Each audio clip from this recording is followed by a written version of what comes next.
ലോകം കീഴ്മേൽ മറിയുന്ന കാലത്താണ് നാം ജീവിക്കുന്നത്.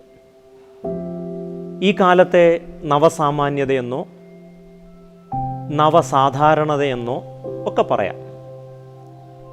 നവസാമാന്യതയായാലും സാമാന്യതയായാലും സാധാരണതയായാലും സാധാരണാനന്തരമായാലും ഇരകളാക്കപ്പെടുന്ന മനുഷ്യർ എല്ലാ കാലത്തും ദുർബല ജനവിഭാഗങ്ങളാണ്.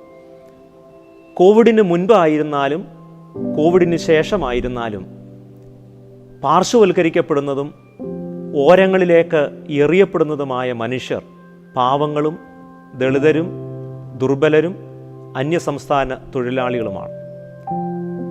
ഈ ഒരു യാഥാർത്ഥ്യത്തെ കൂടുതൽ മൂർത്തമായി വിശദീകരിക്കാൻ സഹായിക്കുന്ന ഒരു ഉപമ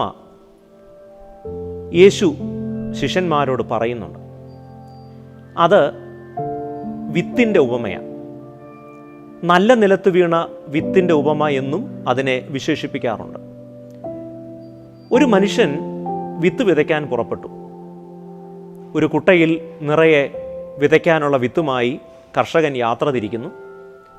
ഈ യാത്രയിൽ ചിലത് പാറപ്പുറത്ത് വീഴുന്നു, ചിലത് വഴിയരികെ വീഴുന്നു, ചിലത് മുള്ളിനരികിൽ വീഴുന്നു, ചിലത് നല്ല നിലത്ത് വീഴുന്നു. ഒരേ കുട്ടയിലെ വിത്തുകളാണ് ഈ 4 വീണത്. സാധാരണ ഈ ഉപമയെക്കുറിച്ച് ആളുകൾ പറയുന്നത് കൃഷിക്കാരൻ നല്ലവനാണ്, എന്നാൽ വേണ്ടത്ര ഫലം കായ്ക്കാതെ പോയത് വിത്തിൻ്റെ പ്രശ്നമാണ്. ഈ കോവിഡ് കാലത്ത് ഈ വിത്തിൻ്റെ ഉപമയെ പ്രശ്നവൽക്കരിക്കുന്നത് കോവിഡ് കാലത്ത് ദുർബലരാക്കപ്പെട്ട ഇരകളാക്കപ്പെട്ട മനുഷ്യരുടെ അവസ്ഥയെ ശരിയായി മനസ്സിലാക്കുന്നതിന് സഹായകരമാകുമെന്നാണ് ഞാൻ കരുതുന്നത്. പാറപ്പുറത്ത് വീണ വിത്തിൻ്റെ സാദൃശ്യം ഒന്നെടുത്താൽ യഥാർത്ഥത്തിൽ ആ വിത്ത് പാറപ്പുറത്ത് വീണത് വിത്തിൻ്റെ പ്രശ്നം കൊണ്ടല്ല. വഴിയരികെ വീണ വിത്ത് അത് കുട്ടയിൽ നിന്നും മനഃപൂർവ്വമായി ചാടി വഴിയിൽ വീണതല്ല. മുള്ളിനിടയിൽ വീണ വിത്ത് അനുസരണക്കെട്ട വിത്തല്ല.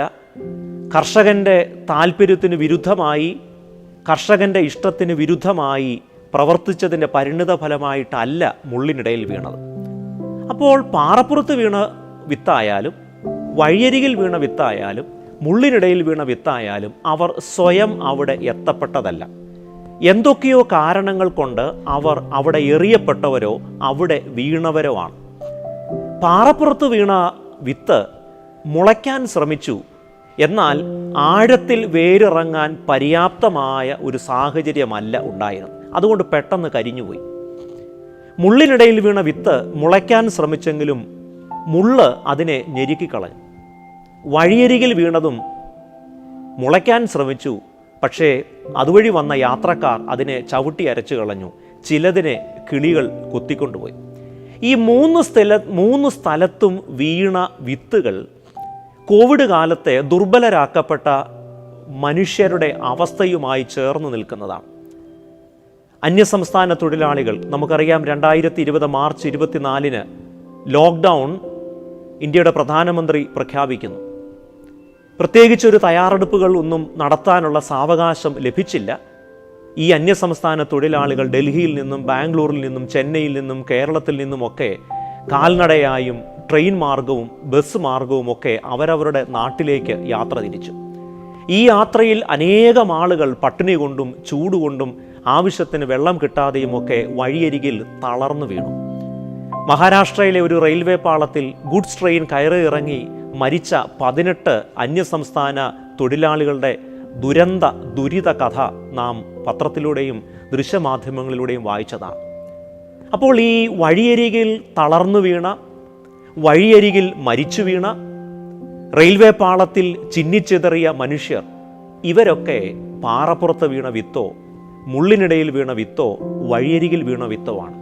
തങ്ങളുടേതല്ലാത്ത കാരണങ്ങളാൽ ഞെരിഞ്ഞുപോയ മനുഷ്യർ, ചവിട്ടി മെതിക്കപ്പെട്ട മനുഷ്യർ, ആരൊക്കെയോ കൊത്തിയെടുത്തുകൊണ്ടുപോയ മനുഷ്യർ, മുളയ്ക്കാനോ ഫലം കായ്ക്കാനോ സാധിച്ചില്ല.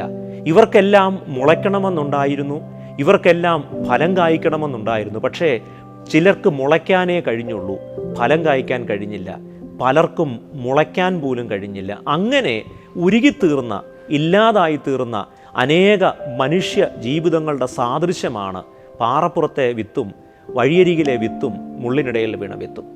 എന്നാൽ ഒരു കൂട്ടർക്ക് മാത്രം ഫലം കായ്ക്കാനും വളരാനും യഥേഷ്ടം നിലനിൽക്കാനും സാധിച്ചു. അത് നല്ല നിലത്ത് വീണ വിത്താണ്. അത് നല്ല നിലത്ത് വീണത് വിത്തിൻ്റെ ഒരു ചോയ്സ് അല്ല, അവിടേക്ക് അത് വീണതാണ്. അനുകൂലമായ ഒരു സാഹചര്യം ലഭിച്ചിരുന്നെങ്കിൽ, വളരാൻ വളക്കൂറുള്ള ഒരു മണ്ണുണ്ടായിരുന്നെങ്കിൽ, കരുതാൻ ഒരു സമൂഹമുണ്ടായിരുന്നെങ്കിൽ, സ്നേഹിക്കാൻ ഒരു മനുഷ്യരുണ്ടായിരുന്നെങ്കിൽ, കൈത്താങ്ങ് നൽകാൻ ആരുടെയെങ്കിലുമൊക്കെ ഒരു കൂട്ടായ്മ ഉണ്ടായിരുന്നെങ്കിൽ, പാറപ്പുറത്തെ വിത്തും വഴിയരികിലെ വിത്തും മുള്ളിനിടയിലെ വിത്തുമൊക്കെ നല്ല നിലത്ത് വീണ വിത്തിനെ പോലെ ഫലം കായ്ച്ചേനെ. അപ്പോൾ ഈ വിത്തുകൾ തമ്മിലുള്ള പ്രധാനപ്പെട്ട വ്യത്യാസം, വിത്തുകളെല്ലാം ഗുണനിലവാരത്തിലും വിത്തുകളെല്ലാം ശക്തിയിലും മുളയ്ക്കാനുള്ള അതിൻ്റെ പ്രാപ്തിയിലും എല്ലാം ഒരുപോലെ തന്നെയാണ്. എന്നാൽ നല്ല നിലത്ത് വീണ വിത്തുകൾ ഫലം കായ്ച്ചത് അതിനനുകൂലമായ ഒരു സാഹചര്യം ഉണ്ടായതുകൊണ്ടാണ്. അവിടെയാണ് കേരള സർക്കാരൊക്കെ ചെയ്തതായ സാമൂഹിക അടുക്കള, അതിഥി തൊഴിലാളികളെന്ന് അന്യസംസ്ഥാന തൊഴിലാളികളെ ബഹുമാനപൂർവ്വം വിശേഷിപ്പിക്കാനൊക്കെ ശ്രമിക്കുകയും അവർക്ക് വേണ്ടതായ കരുതലും ഭക്ഷണമൊക്കെ എത്തിച്ചപ്പോൾ അവരാരും വഴിയരികിൽ വീണുപോയില്ല, അവരാരും റെയിൽവേ പാളത്തിൽ ചതഞ്ഞരഞ്ഞ് ഇല്ലാതെയായി തീർന്നില്ല. അതുകൊണ്ട് സാമൂഹിക അടുക്കള പോലെയുള്ള കൂട്ടായ്മകൾ, അത്തരത്തിലുള്ള നല്ല നിലങ്ങൾ ഒരുക്കപ്പെടേണ്ടതും ഈ കോവിഡ് കാലത്ത് മനുഷ്യൻ്റെ അതിജീവനത്തിന് പര്യാപ്തമാണ്. അതുകൊണ്ട് ഇവിടെ ആരാണ് വില്ലൻ? കർഷകനാണോ? അതോ ഫലം കായ്ക്കാതെ പോയ, മുളയ്ക്കാൻ കഴിയാതെ പോയ, മുളച്ചിട്ടും ഫലം പുറപ്പെടുവിക്കാൻ സാധിക്കാതെ പോയ വിത്തുകളാണോ? ഈ ചോദ്യം ഈ കോവിഡ് കാലത്തെ കൂടുതൽ സൂക്ഷ്മമായി നിരീക്ഷിക്കുന്നതിന് നമുക്ക് ഇടയാവട്ടെ. നല്ല വിത്തുകൾ നല്ല ഫലം കായ്ക്കുന്നത്, മനുഷ്യൻ അവൻ്റെ ഉണ്മയുടെ പ്രകാശനം സാധിപ്പിക്കുന്നത്, അവൻ്റെ ഉണ്മ പൂത്തുലയുന്നത്, സമൂഹം ഒരു കരുതുന്ന സമൂഹമായി ചുറ്റുപാടുകളിൽ ഉണ്ടാകുമ്പോൾ എല്ലാ വിത്തും മുളയ്ക്കും, എല്ലാ വിത്തും ഫലം കായ്ക്കും. അങ്ങനെ ഒരു വലിയ കൊയ്ത്തിൻ്റെ, വിളവെടുപ്പിൻ്റെ ഒരു കാലമായി ഈ കോവിഡ് കാലം മാറുമെന്നാണ് ഞാൻ വിശ്വസിക്കുന്നത്. അല്ല എങ്കിൽ ഈ കോവിഡ് കാലത്ത്, ഈ ദുരിതകാലത്ത് ചിലർ മാത്രം ലാഭം കൊയ്യുകയും ചിലർ മാത്രം അവരുടെ അറപ്പുരകൾ സമ്പാദ്യം കൊണ്ടും അന്യായമായി ലഭിക്കുന്ന ലാഭം കൊണ്ടും നിറയ്ക്കും. അങ്ങനെ വരരുത്. ഇവിടെ എല്ലാ കളപ്പുരകളും നിറയണം, എല്ലാ മനുഷ്യരും കിളിർക്കണം, എല്ലാ മനുഷ്യരും ഫലം കായ്ക്കണം. അങ്ങനെ ഒരു സ്നേഹത്തിൻ്റെ വസന്തം, സമൃദ്ധിയുടെ പൂക്കാലം, അനുഗ്രഹത്തിൻ്റെ നിറവ് ഈ മനുഷ്യ സമൂഹത്തിന് സാധ്യമാവുന്നത് നല്ല നിലമുള്ള വിത്തുകൾ ഉണ്ടാവുമ്പോഴാണ്. അത്തരമൊരു സമൂഹം ഉണ്ടാകുമെന്ന് നമുക്ക് പ്രതീക്ഷിക്കാം. അത്തരത്തിൽ പ്രതീക്ഷിക്കാൻ വകയുള്ള പല കാര്യങ്ങളും നമ്മുടെ നാട്ടിൽ ഇപ്പോൾ നടക്കുന്നുണ്ട്. അത് കൂടുതൽ കരുത്ത് പ്രാപിക്കട്ടെ എന്ന് ഞാൻ ആഗ്രഹിക്കുന്നു. നല്ല നിലങ്ങളാവാൻ നമുക്കെല്ലാം ഇടയാവട്ടെ.